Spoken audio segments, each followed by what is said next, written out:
Hey, what's going on, everybody? I want to thank you all for joining us today. Thanks for B&H for having me, and thanks for Westcott as well for asking me to come on. But today we're going to be talking about the power of light for wedding photographers.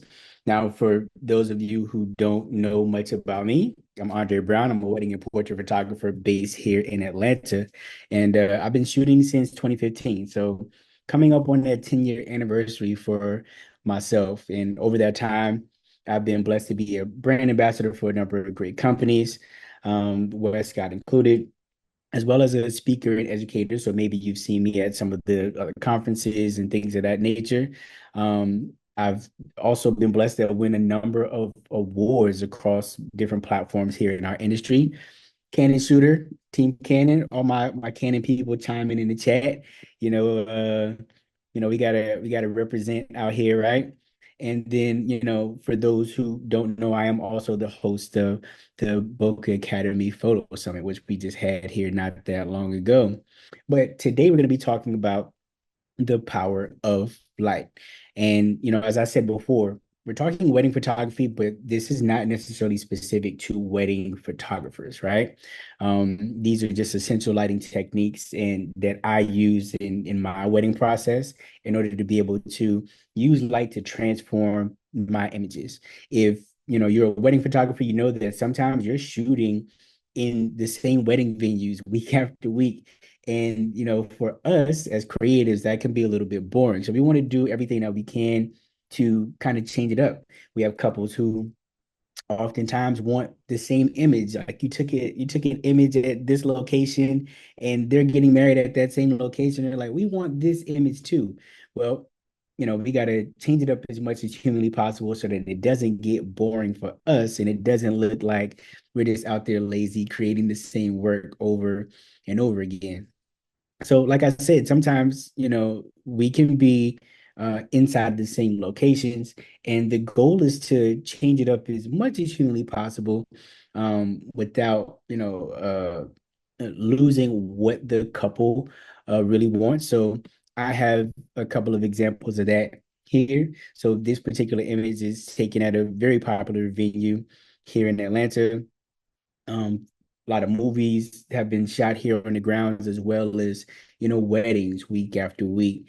And, this has become a very popular engagement session, obviously, and wedding location as well. So I'm going to show you in the next, few images. I'm actually just going to show you different times that I've shot there, sometimes roughly about the same time of day, right? And just basically show you how just changing up the light and implementing the natural light in the scene has given me a different look across those images. So here we have, a photo of a couple who this is after their wedding day. So they didn't get married at this particular location, but they wanted to shoot here. So we did all of their portraits here after the fact, right? Um, Beautiful image. If you follow my work, you know that I shoot for wall art. So I'm always looking for like those, big grand pieces that I can then hopefully convince my couples to purchase in some sort of large wall art form, right? But now we have the same image, same location. Um, Honestly, roughly, same time of day. Obviously, the lighting is a little bit different, right? But roughly same time of day, but it's giving me a different overall look for the couple. In this image, I'm using a mix of the natural sunlight that's in the scene and then filling in with a small strobe, so like a 200 to be able to illuminate the couple's faces. And this image, as you can see, is the couple is 100% lit by any artificial light that I brought in.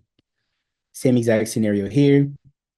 One light, no, excuse me, two lights um, inside of the scene, and we're using our own light in order to be able to carve out the couple versus a mix of ambient light and flash photography. And the last one here is again that same blend.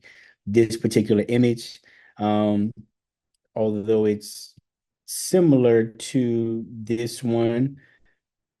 This image here, the groom in the scene is 100% lit by the natural sunlight that's coming in from the left. And then I used a 200 in order to be able to illuminate the bride so that she pops off versus here, both couples are lit by both lights, which you can see. Can I get my mouse over there? I cannot, but as you can see, the bride on the left side, she's kind of rimmed out by the sun. Our groom, he's rimmed out by the sun as well, helping him to be able to pop off that background.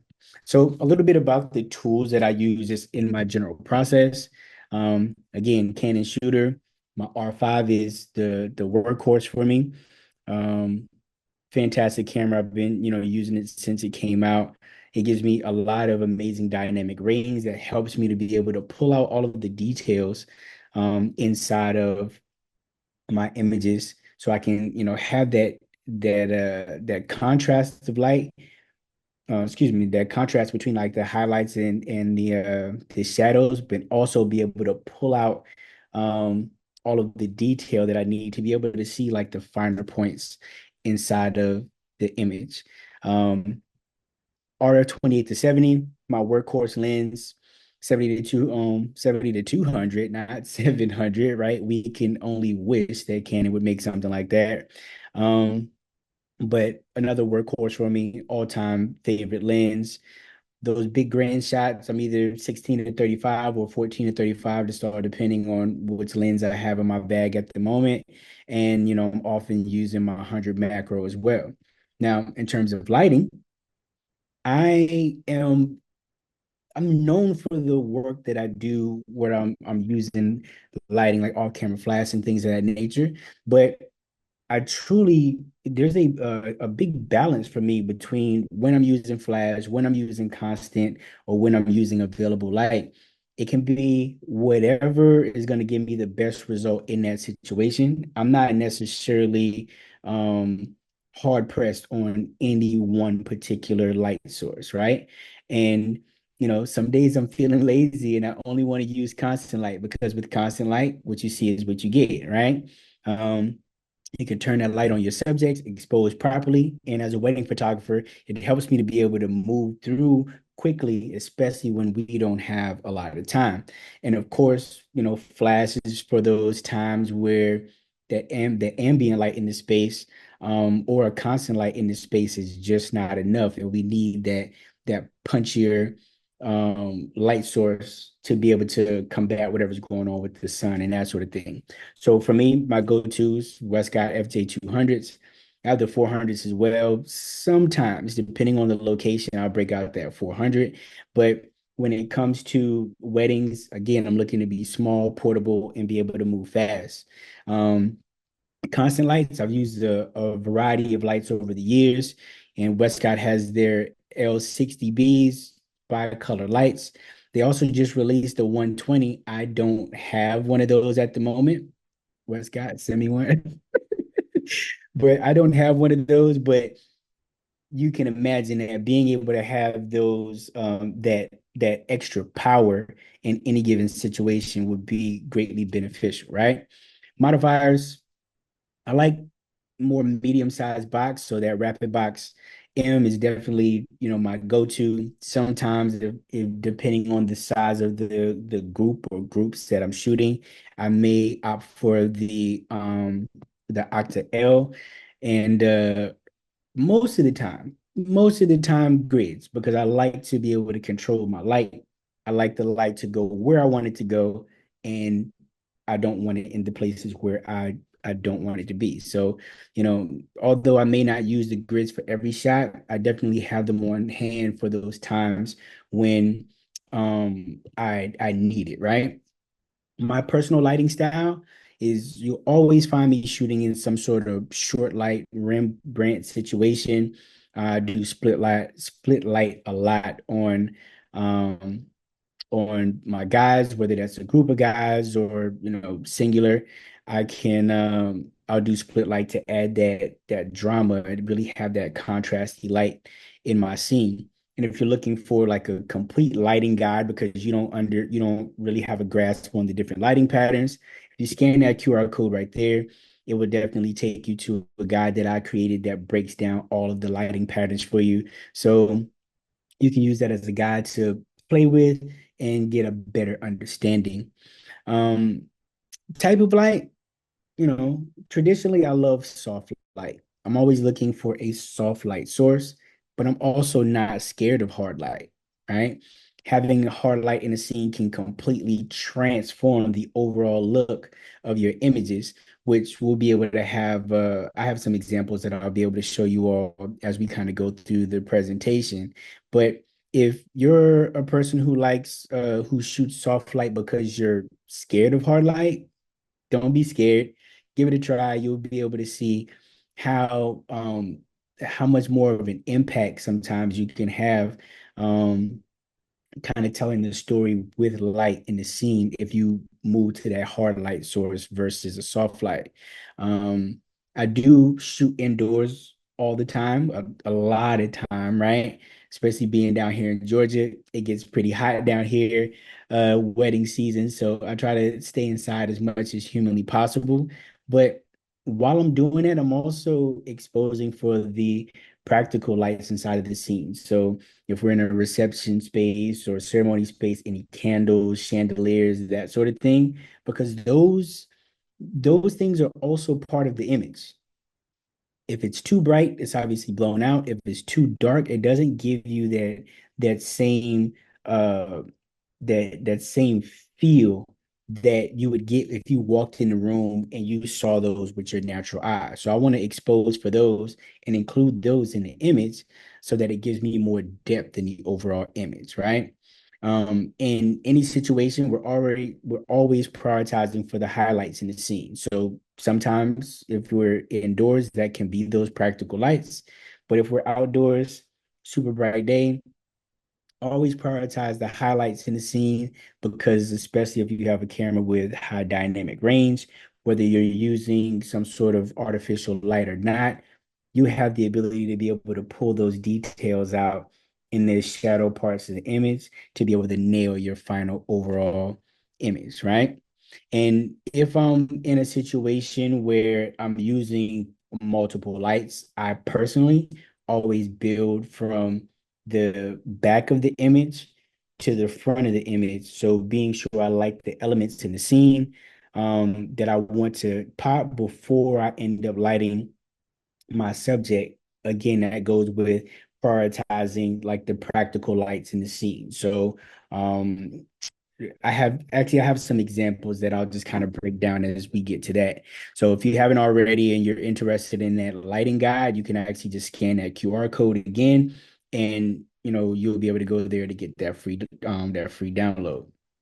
So let's talk about portraits, right? So on any given day, couples portraits, whether it's individuals of the bride and or groom. Um, and I believe the next few slides actually shows you images that have all been taken inside of the same location, roughly the same scene, right? And you can just see based on the lighting how they all differ, even though some of them I use flash, some of them I use constant light, some of them I just took the light completely out of the scene in order to be able to create. So another popular wedding venue here in Atlanta.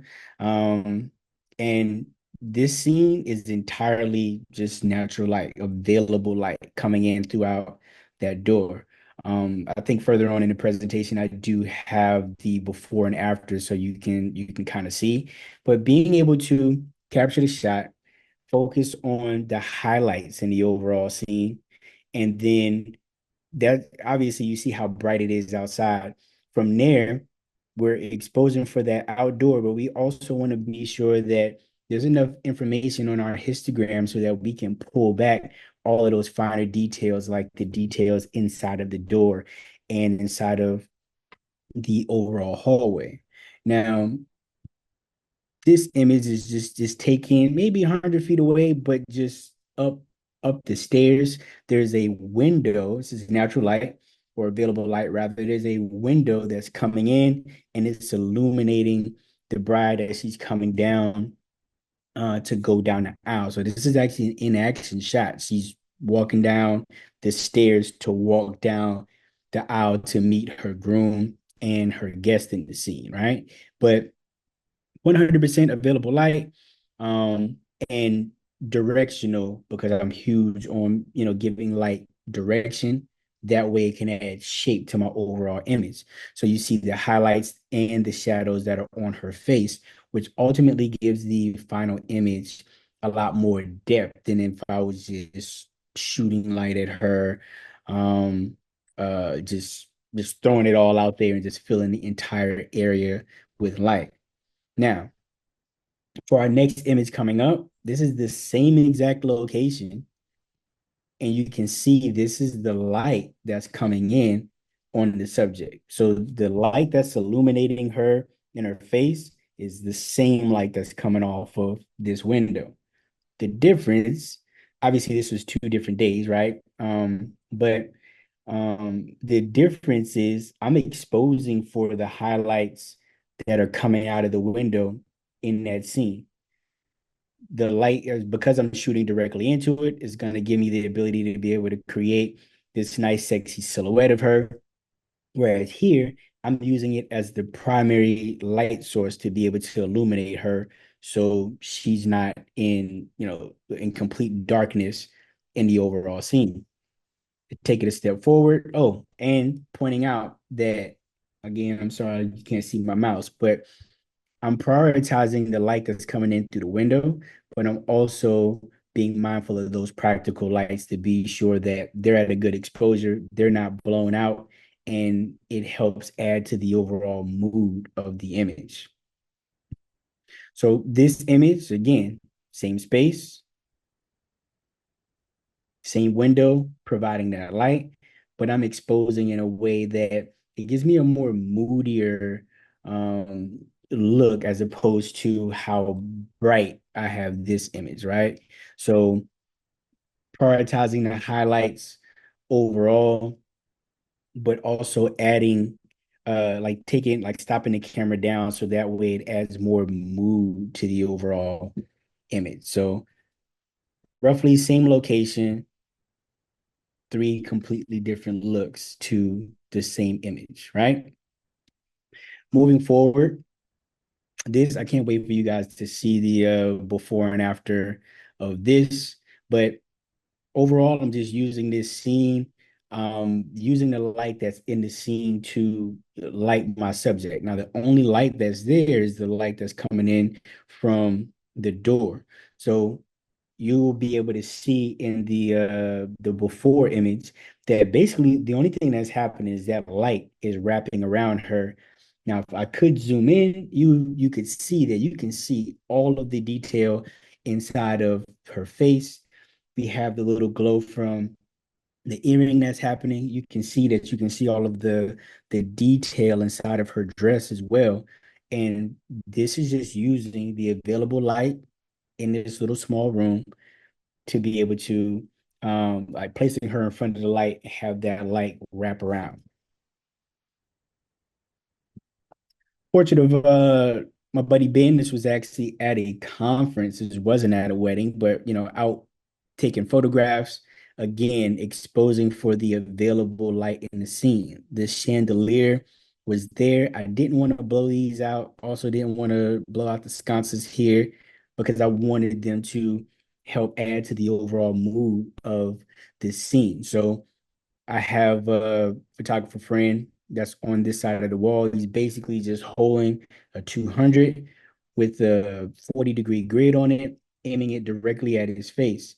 Now, if I'm taking this photograph, again, the chandeliers are, I want to be able to prioritize that light to be sure that we get that exposed correctly. So when I stop down that image completely, now my groom is effectively in complete darkness, but I want to be able to illuminate him. So a little 200 with the grid on, controlling that light just to light him up, because if I didn't, everything that I'm sorry, I keep forgetting you guys can't see my mouse, but everything that's going on back behind him where those elevators are, all of that would be completely illuminated, and you wouldn't be able to see the light that's coming in from the uh the little light fixture at the top of the scene as well. So as I'm shooting, I'm being mindful of all of those things because they all help kind of tell the entire story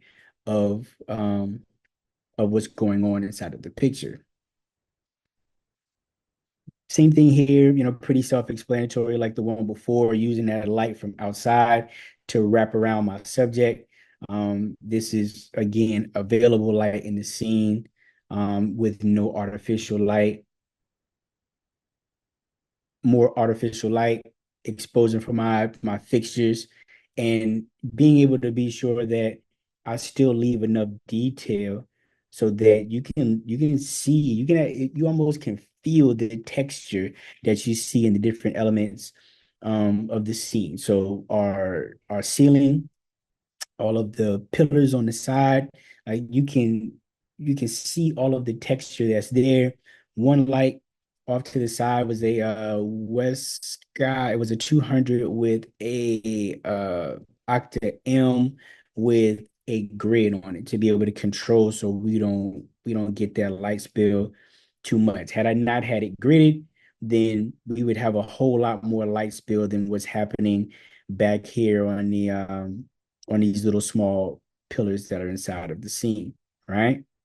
But again, had I not prioritized the practical lights in the scene, those things would have been completely blown out, and it would have just taken away from the overall feel and how elegant the image is. Available light inside of hotel room, I'm basically just using the window light and I'm controlling that light, closing the curtains down in order to create my own grid, so to speak, to be able to highlight the groom's face just on that one side to give me just that touch of light that I need to highlight him, and also be able to create that little triangle under the light so I get that Rembrandt look. Here we're doing directional light with just the available light that's inside of the scene. But because I see the direction that the light is coming in, I'm able to turn my subject that way and then create all of that depth that we see inside of the veil, and even the texture that you can see inside of the dress as well. Actually, you can actually see the detail of the buttons on the back too. I never even realized that until now, but just using light to be able to shape what it is that we want to highlight inside of the images. Directional light, window light with this groom, directional light, artificial light with this bride. And as you can see, there's not really much different in the overall look. And this is not even the same location, not even the same day, not even the same year, as a matter of fact, right? But just using effective lighting techniques in order to be able to create the looks that we want, regardless of whether it's artificial light or natural light. This was it's the equivalent of like that Westcott L60 inside of a Octa S softbox, right? So this is inside of the bridal suite versus this. There's a giant window right next to him that's coming in and illuminating him for this shot. This is a flash shot. Again, prioritizing the highlights on the steps here in front of the house, as well as the practical lights that are inside of the house, but still leaving enough detail for me to be able to pull out the detail in the grass, pull out the detail in the trees, and help me to uh, create to be able to capture the entire environment that I'm able to see with the natural eye versus someone who wasn't there. Now they can look at this image and kind of feel engulfed in it the same way that we were when we took the image. So for specifically for couples portraits, Here's is a wedding a couple of months ago. All of um this is natural sunlight. It was it's about 100 plus degrees inside of Tennessee when we shot this wedding. But as opposed to um having to be in a situation where I'm using off-camera flash and high-speed sync to be able to light the subject so that I can capture the sky, the only thing that I needed to do in that situation was to dial my settings in to prioritize the highlights that are on their faces as well as the dress. And that also pulled out the clouds that are inside the sky. So these are natural clouds on the actual day of the wedding. And we're able to see them just because we took our settings down. I could have done the exact same thing with Flash, but I didn't need to, right? So don't feel like you always have to run to a flash source in order to be able to get the shot. Just be mindful of, what you want your overall shot to look at. And again, as wedding photographers, my goal is to figure out how I can get from point A to point B rather quickly, versus, taking unnecessary time using additional light sources. It's like sometimes I have to do that, right? And there's absolutely nothing wrong with that. But then on the times that I don't need to do that, then I just move on. I do use the available light and move on. Here is one of those situations. I have this beautiful architectural piece. This is in Dubai. I'm out there with my couple, and this is the Westcott 200 inside of the Octa S, illuminating them. I'm still getting all of that available light that's coming in and adding the texture inside of the architecture of the structure so that we can see it. So we have our highlights and shadows that are available to us inside of that space. I'm exposing for those highlights, and then now I'm using my light to be able to illuminate my subject and make them pop off of the background. This I believe is a great mix of highlights and shadows. And I say highlights because again, I need to stop down that light that's coming in, that is available window light on our subject and on the bride specifically. And I use the groom inside of the scene to add a little bit more, depth and mystery to the image.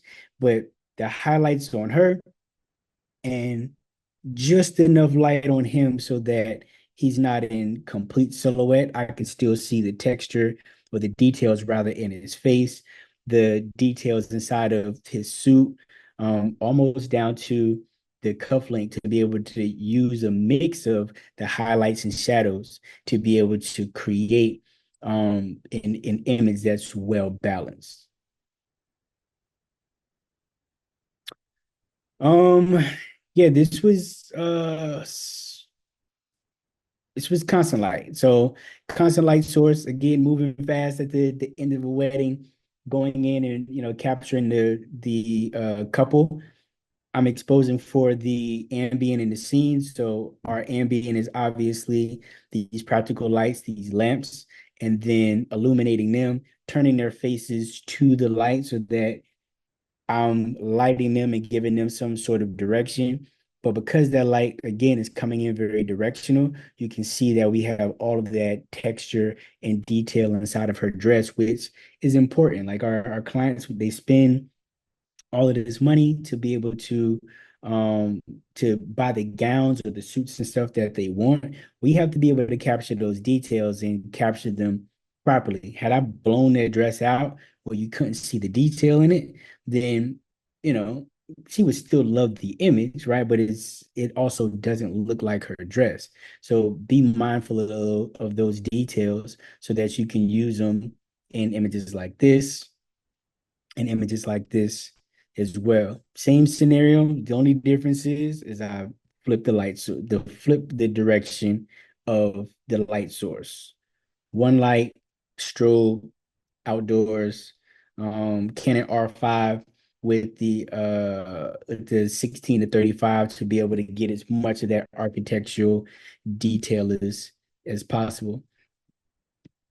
Now, one of the things that I'm keeping in mind when I'm shooting as well is also the direction of light that's in the overall scene.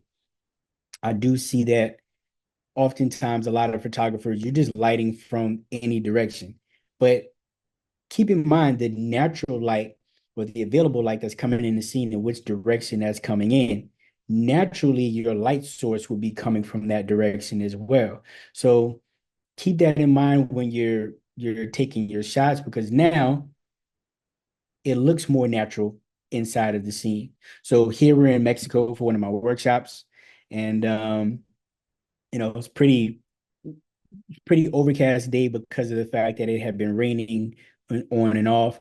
Now, granted, there wasn't a ton of light in the scene at that particular moment, but looking at the scene and looking at them, there was a clear direction of light that was coming in. So I chose to light them from the side that looks very natural. Now, in our the background of our scene, we're not getting a ton of light direction in terms of it being like prevalent in the scene. But if you look at the sky, you can see that the majority of the light is coming from that right side of the frame versus the left. Had I had I lit them from the opposite side, for me personally, it just doesn't look natural. It looks very unbalanced. And for me, I feel like our job as photographers is just to enhance the stuff that's naturally there. Do I do creative lighting things at time? Yeah, 100%, right? But I'm looking to create much of a natural, more balanced look when I'm taking my photographs. So again, here just the natural available light in the scene, exposing for the sky. In doing so, we take our couple down into a silhouette, but I'm still able to see all of the detail inside of their faces. I can see the texture inside of her hair, the separation of obviously the shirt and the jacket in the scene, the collar line. You can still see all of those things in the scene and I'm getting so much texture and detail inside of the structures that are in the back as well. So the pyramid and the actual louvre itself, and being able to see how much depth we're getting inside of the clouds. More wraparound light here, you know. Again, I could have taken this image and thrown a flash at them, but personally, I didn't feel the need to be able to do so. We're already getting such great light on our subjects from that window. We have all of the detail and texture it is that we need inside of their garments.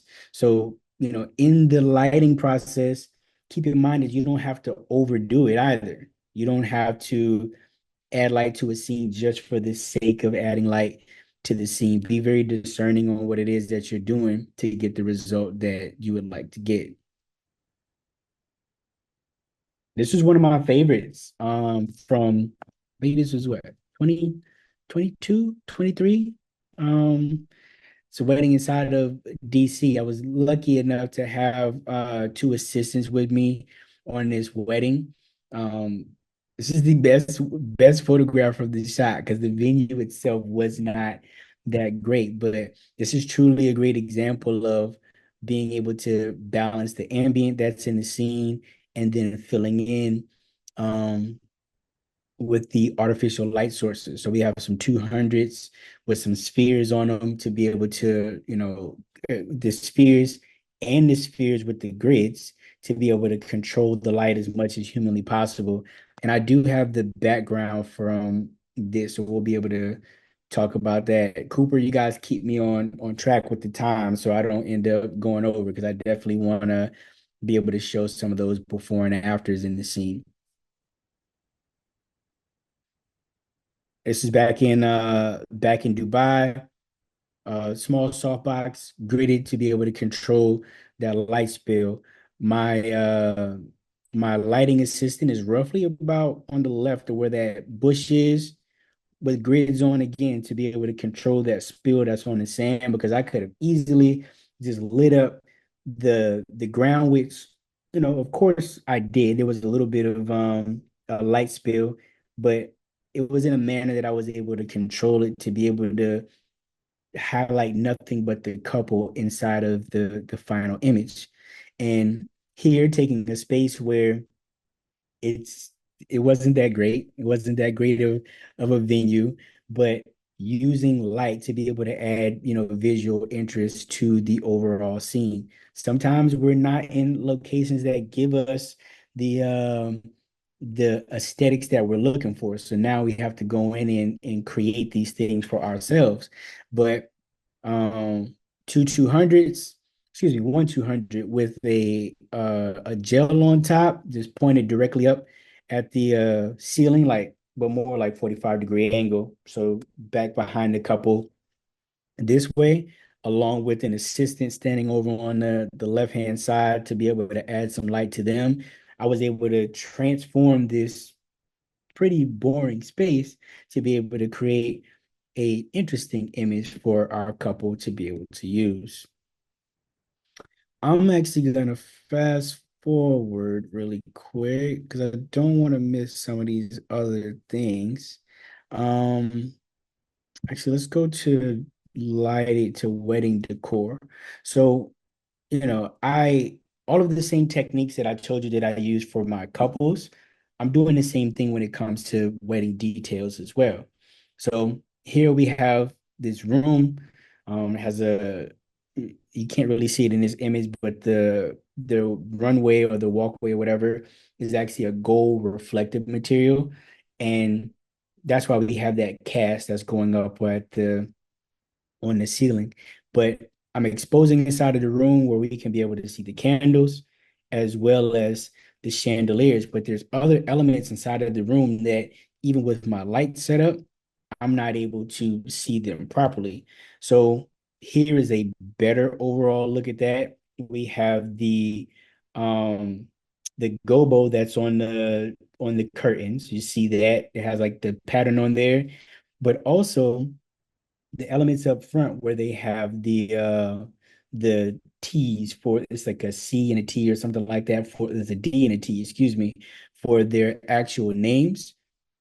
Those I've lit individually with some of the Westcott FJ80s. So each one of those has its own light source where its job is only to focus on those to be able to pull those out in the scene because that's an important detail inside of the scene. It's the couple's initial. But again, I'm exposing for my chandeliers. I'm also being mindful to expose for the candles and the gobo. So now people who weren't at this wedding can go in and still get the overall look and feel that the guests got when they came into the room as well. Had I just taken some lights and just kind of threw it in there and blown it out, you wouldn't be able to see the rich texture that's coming in from the curtains, the texture that's being provided by those roses and stuff on the backdrop, as well as the depth that's being created with all of the red tones mixed with the gold and all being blended together. Here's a better look at that as well. So I literally just have some FJ80 Mark IIs on the floor, pointed diagonal about 45 degrees up at each one of those monograms so that we can highlight those in the scene. More decor stuff, creating directional light patterns. So if you can look at the scene based on the things that I've told you before, now you can look at any of the scenes and see the highlights that are coming in from one particular side of the image to be able to create that depth in the overall scene. So we have some light that's in the back part of the room on the right that's coming into the scene, highlighting um the centerpieces and things of that nature. Also lights in the front part of the room that are coming in and highlighting our room on this side, as well as you can see the highlights on the chairs in the front where they're coming in and where there's a light source that's coming in and highlighting those so that again we can create depth with highlights and shadow throughout the entire scene. Same thing that's happening here. Multiple light setup. If I remember correctly, it was four lights lighting different parts of the room to be able to create that depth. And for any of you that are watching that was here for the event that I had here in Atlanta a couple of weeks ago, this was our reception lighting class. And with that, you can see how we built out the lights to illuminate certain parts of the image. Right now, in this particular shot, there's only two lights that are lighting up the room. But then here, I added that additional light. So if you look over to the middle of the right side of the screen, that area that ultimately ended up having the cake, we didn't light it up before because the cake wasn't available for us at the time. But as soon as it was available, if you look at the centerpiece right there in front of it, I left the light stand in this shot so you can see I have a light that's just lighting up that cake area and it's not doing anything else in the overall scene. All of the lights here in the scene are exactly the same, just with the addition of that light on the cake. And then this is what it looks like with just that light focus on the cake. So building our lights out to highlight the things that we want to highlight and not really focusing on the things that we don't necessarily need to focus on. Here's some couple of shots in that same scene. Same lighting setup, except I'm using one of the lights now as opposed to highlighting the fixture. I'm using it to light the couple that's inside of the scene. So I know we're getting close to time. I'm actually going to fast forward to some of our lighting breakdown so we can get into Q&A. Let's see. There we go. So taking a deeper look at some of the images that I showed you all earlier. So this is the before of that image. So I have two assistants in there holding some 200s with some spheres on them. They both have spheres because I want that light to spread out and soften just a little bit on both of the subjects, right? But I also have grids inside of there to control the amount of spill that's happening as well. Because if we look at our groom, we have a lot of light spill on him, whereas we don't have as much on our bride. But I want to control that as much as possible so that in our final image, I can do what I need to do to be able to remove the harsh light and shadows that are coming in to the scene. But the only thing I did was my initial exposure was for the available light in the scene. So the light that's coming down from the stairs, as well as that little bar of light that's coming down on that second floor. And then in the final image, you can see that light is what we exposed for, and then we just added additional light on the couple's faces to be able to pull them into the scene. We looked at this image earlier. You can see our couple. This is what the lighting setup is. So a 200 and a 400 here inside of the scene, lighting them up. This main light is what's focusing on her face. So the light that's coming in on the right hand side is focusing directly on her face. And I'm using the light on the left side to be able to add just enough light to the overall scene so that we can pull out detail in his face and he's just not in complete darkness in the final image. Same scene, but I chose to light it a little bit differently this time. I typically light everything from one side. Doesn't matter how many subjects are in the scene, but it does matter how much available light and detail I can get based on that. I want all of the light to be directional light because I want it to look as natural as humanly possible. We don't have two suns, right? And yes, we're in situations where we can, front light things with the sun or some particular light source. But again, I personally like directional light. So in this scene, you can see my assistant moving the lights out of the frame, but I lit both of our subjects on the same side. So there's one light that's focusing mainly on her, right? So he's kind of getting a little bit of that light, but the light is mainly focused on her. Then I have another light that's kind of mainly focused on him as well, which gives us our final image. I believe this is the last one. So this image here, that we talked about earlier, this is available light. So if we look at our before, we can see that all of the light that's inside of that scene is coming in from what's happening outdoors.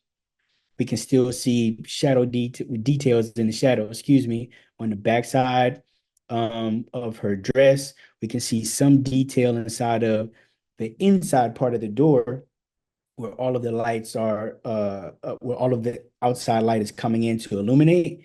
But because of my settings in camera and the dynamic range from my camera, I'm also being able to be sure that all of those shadow areas behind the door, there's still detail there inside of the histogram, which allows me to be able to go in and pull out those details for a fantastic final image. So without taking you guys too far over time, I have about 10 minutes now where we can get into some Q&A and we can chat. So if you guys have any questions, is there anything over there, Cooper, Derek? Yeah, we already have some questions pouring in. And of course, there's a lot of love coming into the YouTube chat as well. We'll start it off with a question from T Monet. Is there a specific distance that the artificial light has to be in order to get the details of the background? And then part two of that question, how bright are you setting your key light to? In terms of so that's the first part, the distance. Distance doesn't matter, but it does matter. I'm being mindful of the fact that if I not getting into things like inverse square law, if you follow any teachings of me, I don't care about any of that stuff. That stuff is extra technical and it confuses people. But the biggest thing that I want to be able to control is if I move my light too far off to the side, that gives the light more chance to spread. Once that light ends up spreading, now I end up with pools of light on the ground in front of my subjects, which I don't want because I don't like that look. There's tons of people that do it, they like it, but that's just something that I don't like. So if I bring that light in closer to the subject, now it doesn't give it an opportunity to spread as far and pull the light in front of the subject, right?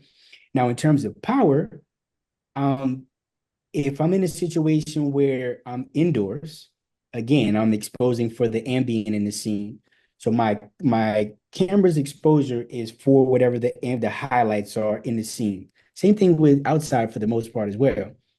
But now that I have that ambient setting, I just have to dial in my main light, my key light on my subjects to give me enough light to add light on them and bring their exposure up to match the overall background. So there's no technical number of being able to make that happen. I just do it on eye. I don't use light meters or any of that. I just do it by feel. Take my shot. If it's too dark, turn it up. If it's too bright, I turn it down until I'm able to mix that, have a good balance between the ambient light and the artificial light in the scene.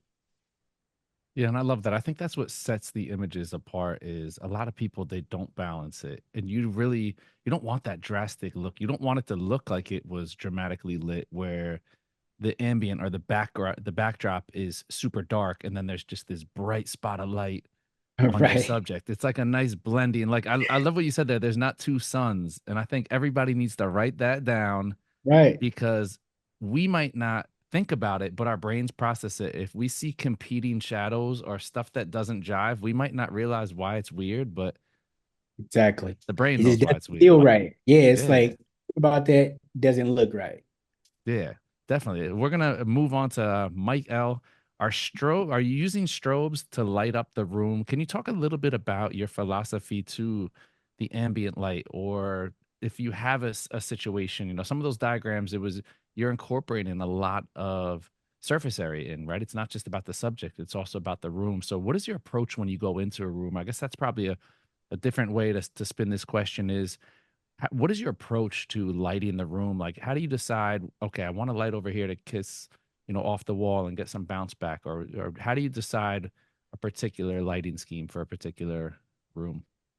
So when we're into like reception decor, like rooms and like that type of stuff, the very first thing that I'm looking at is what's my composition, right? Because I want to be able to get the entirety of the room.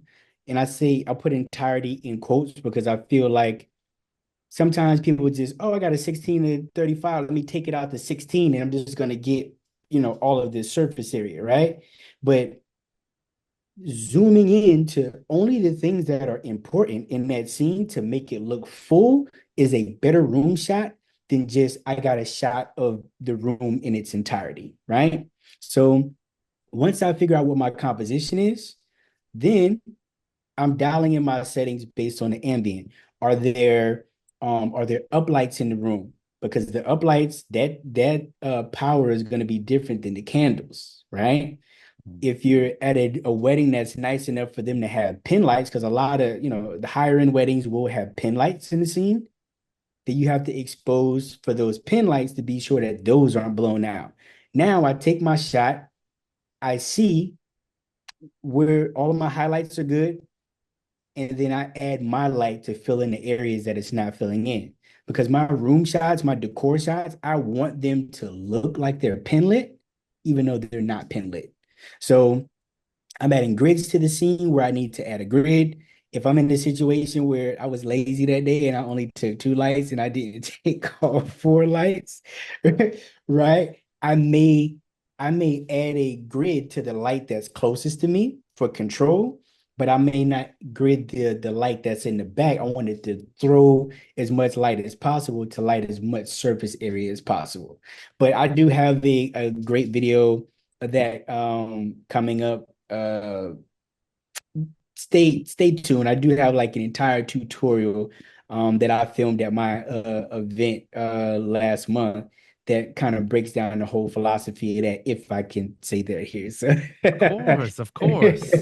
Throw that out there. Throw that out there. We Got dropped it. the links. Of course, we're gonna drop some links into the YouTube chat. I want to go back to something you just actually said there. I think you bring up a great piece of information that kind of just snuck in there, and that's you have to be prepared for what kind of light. Like when you're talking about uplighting and all this, and it hit me, and I'm like, every venue is wildly different, and Yeah, your approach is kind of got to be shaped. I think we have this thing locked in our head now that we can do anything because we have so many options for lighting, and gear is so advanced now, and it's like, no, at the end of the day, light is a matter of that's physics. And sometimes you're working with light that you can't overpower it, or to overpower it, it requires something that changes the entire look of the image. So I love that you brought that up there, the uplighting and the pin light. And you really have to have it dialed in an idea of like not only what you want to do, but also you have to be able to go into any setting or know what you're working with a venue, because if you don't know how to address a certain kind of light and you walk in, you're like, I don't know what to do here. That's going to right. totally throw off your game plan, right? Like so typically I have five of the FJ200s with me. Right. So I have my four main lights that I use for lighting ceremony or reception space, depending on what's going on. And then I have a light that I refer to as my rover light that's always on a stand that's with me for me to go around and do whatever it is that I need to do. So I like the things that I literally I walk through the room and I'm looking for my angles. I take my shot. I need light here. Do I need a lot of light there? No grid. Do I need a kiss of light there? Add the grid, right? And then that rover light is just in case all of my four lights are either not touching something that I wanted to touch, or if I'm in a situation where I'm photographing the couple in that scene, I've lit the room. Now I need to light them. So now I need to add a light to them as well to bring their exposure up to the overall scene. Yeah. As far as modifiers, you talked modifiers right there a bit. What kind of modifiers do you bring? Is it grids? Do you bring out umbrellas or soft boxes ever? Or do you really work as close to bare bulb or? light modifications? Almost always soft boxes. Even Okay. here, this is my Octa L. No, this is the Octa M with the egg crate grid on it, right? Okay. So I always have the grids and stuff next. There's a grid there for my Octa L for when I go, to the studio. I have it with me all the time, but I may not necessarily use it all the time. I'm big on control of light. Sometimes I can just feather light to kind of change the overall look of the image. I don't think that feathering, gets enough credit for what it can and cannot do. But I actually have a video about that where you're doing constant light, but feathering, you're using the light and feathering it so you can see what the overall look looks like, right? But I'm using the edges, I'm using grids, I'm doing everything that I can to put light where I want it to be put and then taking it away. Because even if I take this off right now, you see how it gets rid of all of the ambient light that's in the background, Really? right? But when I take that grid off, now that light is spilling everywhere, but you don't get that saturation of color Wow. back. So think about the same thing if you're in a reception space. You're in there, you got two or three flashes going, no grids, no nothing. You got uplights going on. As soon as those flashes pop, that purple becomes completely white. That was the And it's perfect little demonstration of it because I think people right, underestimate grids. I know I did when I first started learning lighting. It was like, what is a grid really? I can't do that much. right. But And to answer your question, I missed part of it. Um, Soft boxes 99.9% of the day. okay. The only time I use umbrellas is for family photos. That's during the time I want to throw light everywhere, especially like with my Indian weddings. You got 100 people on the stage in one photo, right? I'm trying to light everybody. I'm not trying to be fancy with it. But then if I'm doing my group shots, which we didn't get a chance to talk about, but if I'm doing my group shots, Octa M or Octa S, with on a 200, and I have another light that may just have a sphere on it where I wanted to throw light everywhere, but just enough light to be able to lift the details in the shadow so I can pull it up on post. So most of the time people will look at the images and they're like, oh, that's a composite. It's not a composite. One or two lights, excuse me, one main light, one field light, and then I just do what I need to do in post to be able to bring up those shadows because I don't want to take 7, 8 different shots of a group and then stitch them. I'm not doing that. It's not happening. You know what I'm saying? Like I don't care about it that much. And I mean, it works for me. This image here, which is the first image that I won an award for, that was done in a similar fashion, but that was all natural light. But I have tons of other images that I've done where two lights set up, same side, just creating that more directional window light look. Okay.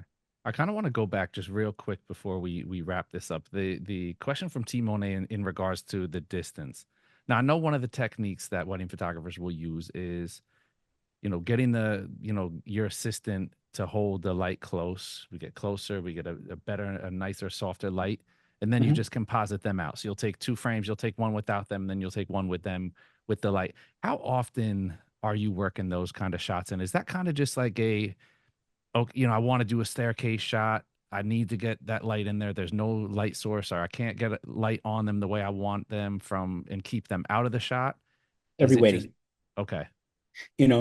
every wedding, because I would rather have the control of the light and just take out that person versus having to fight with that spill because Mm. that spill is also going to spill in. You're going to have shadows in areas.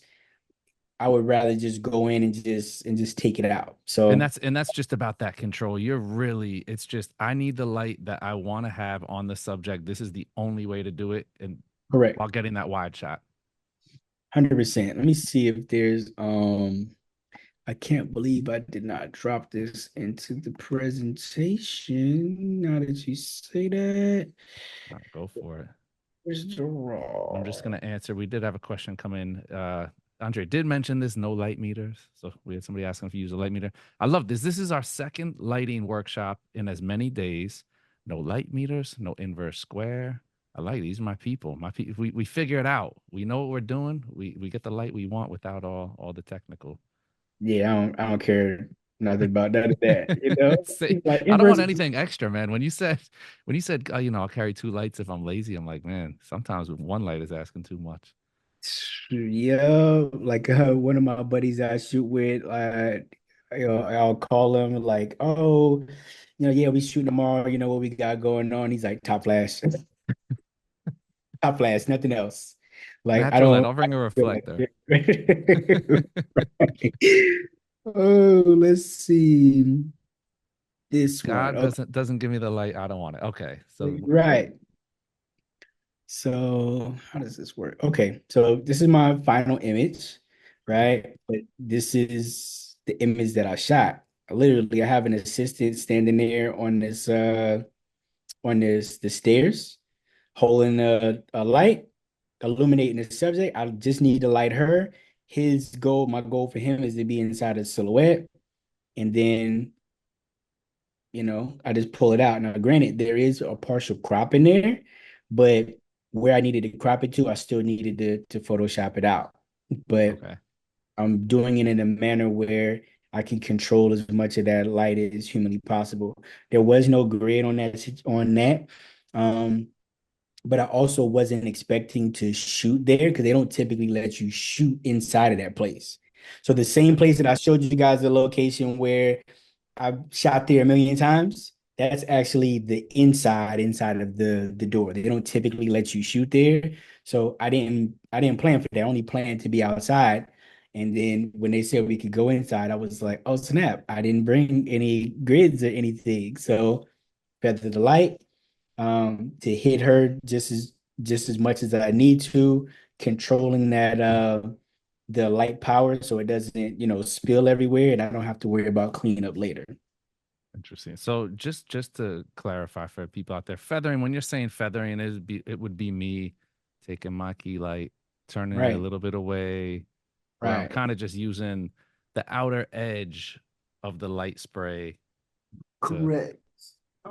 Let's see. I do not have ah don't have anything, but ultimately, yeah, just using the edge of that softbox. Most people would take the middle of the softbox and they point it directly at the subject. But that middle of that softbox is going to hit me as the subject. The light that's coming off the edge is going to go that way. The light that's coming off this edge is going to go back that way. But if I take that light and I feather it more, now this light off of the edge is what's going to end up hitting me, and it's not going to hit that background. Okay. It's like But a the it's more a I it's a turn lighting it, hack. yeah, the more I turn that light, now the extra spill of light is going to fall onto my background, which I don't want. So I feather the light. I'm basically just always use the edge of the light to light my subject. And then if there's more people on the side, the more that you feather the light, the more that the center part of that light is just gonna light the other people that are in the scene as well. I think you were right when you said it doesn't get enough credit. Feathering doesn't get enough credit. It's Does not it? used enough. It's kind of one of those like, make when you're given lemons, make lemonade kind of solutions where look, I do it all the time on here. Like I said, I'll turn it over, bounce it. I'm a little too bright, but I don't want to. Once you start messing with settings, it's too much. Sometimes it's just easier to turn the light a little bit away. Turn the light. That's it. Andre, always great having you on, man. Great information, beautiful images as usual. Want to thank you once again for joining us and sharing your experience and knowledge with us as part of Westcott Wednesday. Wonderful series we have going on here on Wednesdays. There. But on behalf of Andre, Westcott, the rest of the Event Space team, a huge thank you to all of our viewers who always stay engaged with us. Another edition of the B&H Event Space now in the books. Catch y'all next time.